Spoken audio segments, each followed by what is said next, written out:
saudade vem.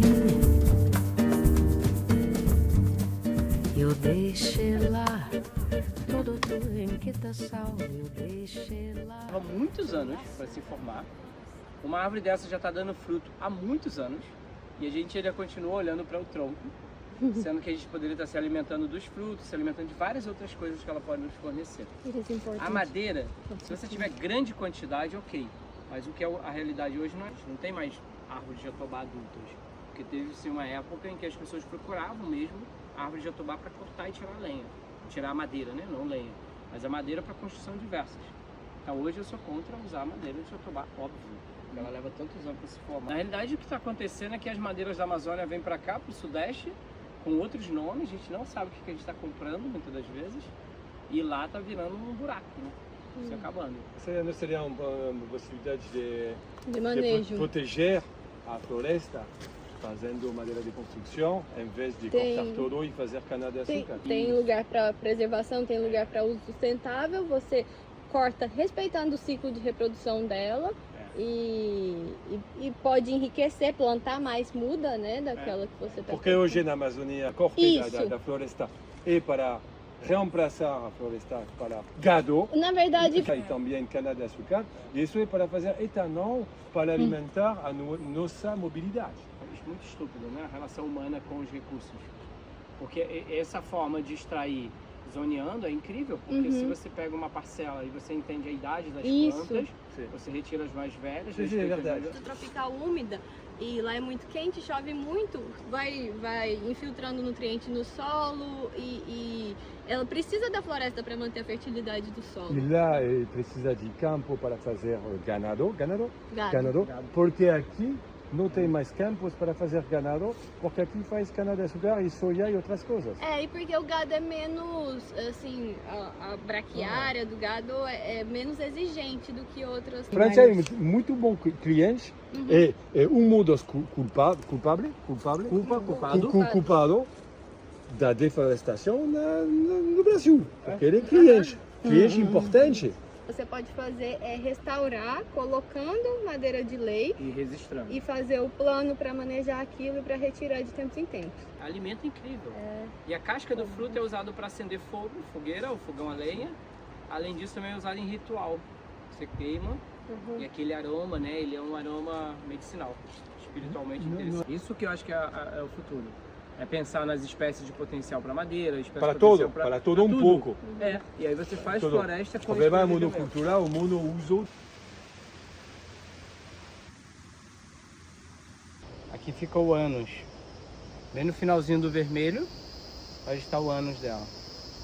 Ela não tem... A abertura da boca dela é muito menor do que de outros grupos, né? Ela não abre 180 graus. A linguinha está sentindo a minha temperatura aqui do lado. Então, quero saber a sua opinião de por que você fugiu do capitalismo. Meu pai me deu a opção de eu estudar ou não, eu não quis. Então, eu fui para a cidade, aprendi profissões, né? Aprendi a ler, escrever, contar, enfim, fazer um monte de coisa. Que foi como eu fui criado. Então, quando eu fui para a cidade, eu me sentia oprimido, preso, né? Totalmente preso. Por mais que eu cresci, evoluir, mesmo sem estudo, evoluir teoricamente, né, profissionalmente, consegui aprender a ler, escrever, resolver sérios problemas que muitos doutores não estavam resolvendo. Eu passei na frente de técnicos de construção civil, né, assumi posições de engenheiros, mas tudo aquilo só me sufocava, né? Eu me sentia cada vez mais sufocado. Aumentava o salário e diminuía o prazer de viver. Então, quando eu cheguei no ponto final, que eu não aguentei mais o sufoco, foi quando o Jorge nasceu. Então, eu era mestre de obra, chefe de depósito de material de construção, diretor responsável por 150 trabalhadores e um escritório com 14 pessoas. Morava num bairro nobre e, de repente, eu me vi não poder acessar meu filho, porque me faltava tempo. A relação familiar é tudo. E eu cresci, desde onde eu me lembro, né, que eu fui criado sem mãe, colado com meu pai. Aí falei, cara, isso não é vida. O que é que eu vou proporcionar para meus filhos? Vou dar o que para eles? Aí foi a hora que eu decidi A liberdade. a liberdade. E a conexão com... Essa conexão aí te dá poder, né? Poder de visão, mental, né? Física, te dá todos os poderes. Essa liberdade e esse convívio, né? A O joia maioria que você dos pais solta os filhos tem pra medo onde? disso. Isso, Não vai tem medo soltar. disso. Aqui não, aqui eu tenho segurança. Porque você sabia que isso era bom para eles. Sim. De como Só tem tinha essa energia sabedoria. positiva. A energia positiva. Tudo positivo, nada negativo. Dar essa instrução para eles eu jamais poderia dar se eu não convivesse com eles todos os dias. Levantando e dormindo junto com eles. Jamais eu poderia dar a eles todos o que eu dei para meus filhos. A minha escolha de dar para meus filhos o que eu tive do meu pai, o que? Liberdade.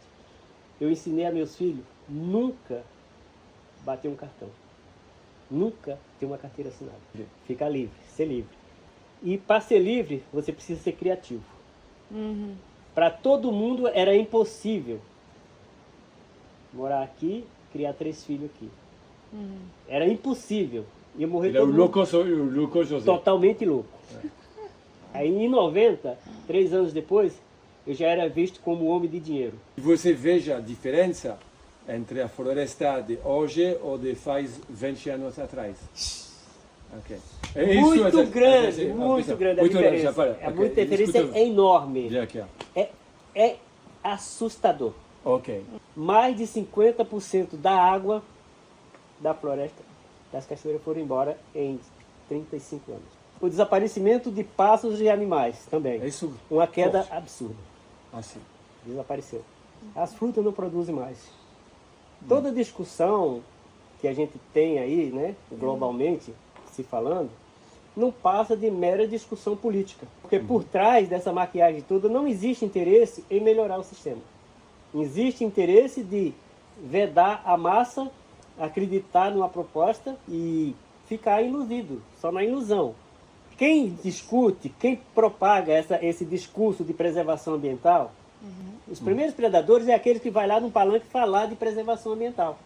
São os mais predadores. Por quê? Porque a vida deles de preservação é ali no palco.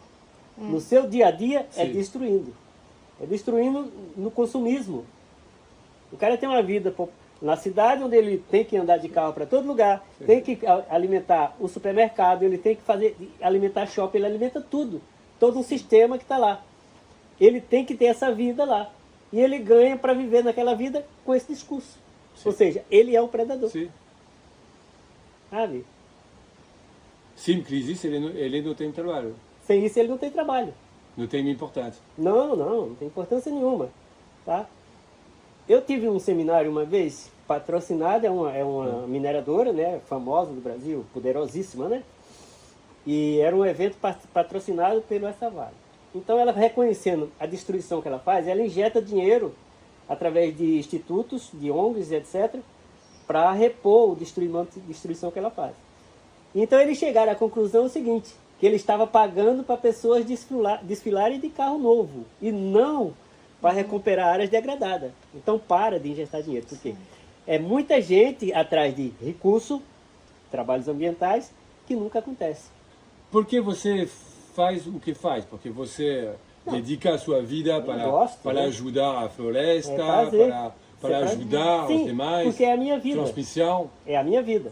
Não há ninguém por fora que esteja interessado em proteger esse vale, se eu não proteger. Só eu tenho interesse de proteger. Ou seja, mesmo eu saindo daqui e indo para outra terra, eu tenho que fazer isso, na minha volta. Não importa o que os outros fazem. Eu não posso me preocupar. Eu tenho que fazer isso para me proteger. Porque é uma relação de sobrevivência. Tanto para mim, como para minhas plantas, para minhas coisas. Eles vão sobreviver a partir do meu cuidado. Então eu crio uma relação de convivência. Outra pergunta, a última. Qual é a sua relação? Descreve a sua relação com a floresta. Qual é a sua relação com a floresta? A relação é uma relação de convivência de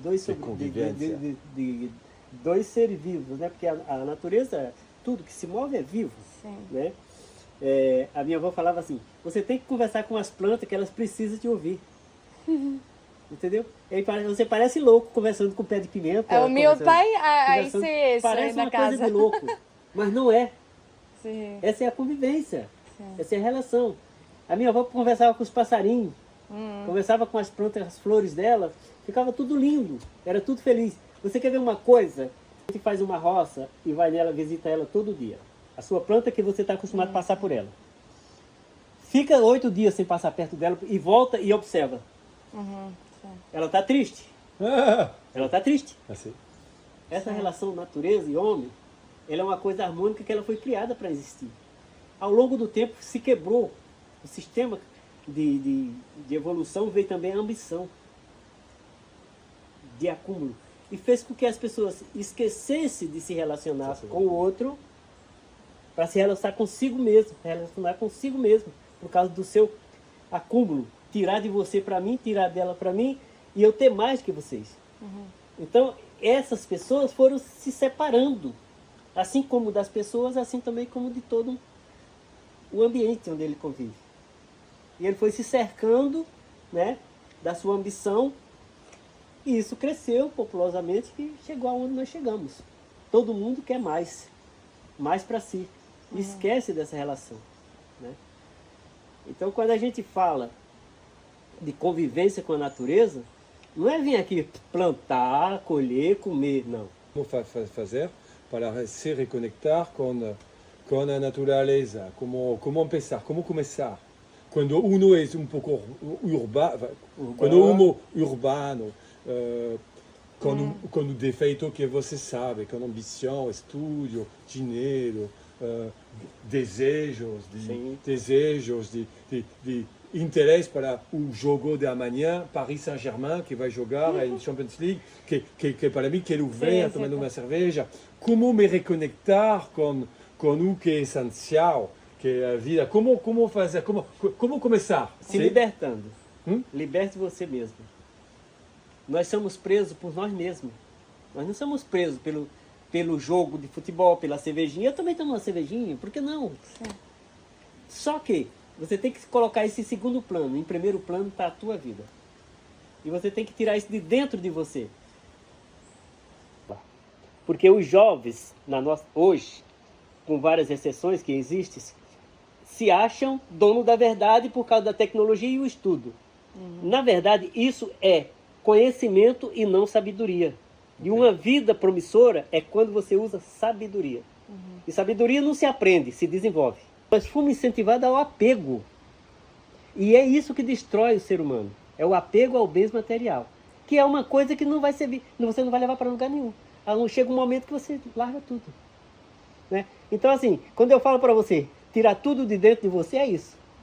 Abrir sua consciência, que por mais que você tenha, é momentâneo. Quando você abre essa sua consciência, que tudo que você conquista, o seu trabalho que você faz por prazer, é prazer, não pode ser uma coisa que te prenda. Tem que ser liberal. Hoje eu posso, hoje eu quero, amanhã eu não quero fazer nada, eu não vou fazer. Você tem que estar sempre livre. Eu tenho uma percepção de tudo que eu sei, porque eu vivo aquilo que eu acredito. Então, quando é para falar daquilo que eu acredito e que eu vivo também, né, é bem diferente de alguém que fala do que acredita, mas não vive. Nós estamos aqui para viver o mundo, nós estamos no mundo. Existem pessoas que falam assim, você tem que se largar do mundo. Se isolar do mundo para você ter uma vida saudável. Você precisa separar-se do mundo para você viver uma vida espiritual. Então tem várias maneiras que o pessoal fala que a gente tem que sair do mundo. Eu entendo exatamente o contrário. Eu estou no mundo. Então eu tenho que olhar. Eu não sou obrigado a viver as coisas, todas as coisas que o mundo tem. Mas eu preciso entender justamente para isso. Para eu definir o que eu posso conviver ou o que eu não quero conviver. Então eu preciso entender. Porque não basta eu ignorar. Dizer que eu não quero uma coisa que eu não conheço. Você tem visão desde pequenino que você sabe. Agora você tem 70 anos, acho que você já sabe desde sempre. Desde sempre. É isso. Desde sempre. Como você vê já o futuro do Brasil daqui a 30 anos? Para a geração dela. Eu tenho muita preocupação com o futuro dos meus netos. Né? Eu tenho um neto de 17 anos, de 12, 13 anos. Né? Eu tenho muita preocupação com o futuro. né? Não é uma coisa do Brasil, é uma coisa do mundo, né? Isso é mundial, infelizmente, né? É um sistema perverso, mas todos nós precisamos olhar para trás para poder encontrar o caminho na frente. Porque se nós chegamos até aqui, tem um caminho que foi percorrido. É aquilo que eu estava falando sobre ela. Sim. O futuro está na mão dela. Se ela não olhar para trás, que é perguntar para o pai, perguntar para a mãe, para uma pessoa mais velha que ela confia, que ela possa depositar confiança. O jovem que não foi treinado para isso, que não aceitar isso, que ele tem que dar essa recuada, o futuro dele está muito perigoso. Vai pegar um pouquinho de tempo, mas os seus filhos e os seus netos vão enfrentar um tremendo inferno. E eu perguntei, por que, pai? Assim, as coisas que os homens estão fazendo com a mente das pessoas vai mudar todo o sentido do raciocínio humano. Quando chegou a década de 70, quando eu estava com 15 anos, veio uma grande seca no Nordeste. E um dia nós fomos para a roça, assim, a lavoura não nasceu, mas secou, porque o sol não deixou evoluir. E ele virou para mim e falou, tá vendo, meu filho? Já começou. O castigo do mundo já começou. Isso é o começo da crise de comida no planeta. Daí para frente a minha visão foi só analisar o mundo, analisar as coisas e acompanhar as coisas que vinham acontecendo. O meu pai sabia tudo, ele sabia quando ia chover e quando não ia, ele sabia quantos meses de chuva ia ter no ano seguinte. E nunca errou. Assim. E nunca errou. Então, assim, para mim, aquilo ali, ele era o meu profeta. O meu pai era o meu profeta. Deixei lá, não guardo na memória, cara, eu deixei lá toda essa história.